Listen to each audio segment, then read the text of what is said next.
Vardo numerologija. Irgi naudoju savo darbe būtent vardo numerologiją. Tai kada mes imam vardą ir pavardę žmogaus, su kuriuo jis gimęs yra, ir paverčiam tai skaičiais. Ir jau iššifruojam tai, ką duoda tie skaičiai.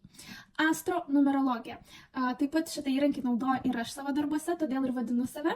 Beje, aš esu Aleksandra Antipova, astro numerologė. Pas mane skaičiai ir planetos atsako į visus klausimus. Astro numerologija. Tai yra numerologijos ir astrologijos sintezė, kur tam tikrose skaičiavimuose mes naudojam būtent planetų įtaką žmogaus gyvenime. Dar vienas numerologijos tipas vadinasi vedų numerologija. Ne? Vedų numerologija turi irgi savo traktuotės, kas susiję su skaičiais. Taip pat yra čakrų numerologija, yra karmos numerologija, yra kabalos, feng shui, apie kurį aš jums pasakoju savo video prieš tai, taro numerologija, kur yra naudojami vyriausių arkanų iš taro kortų interpretavimas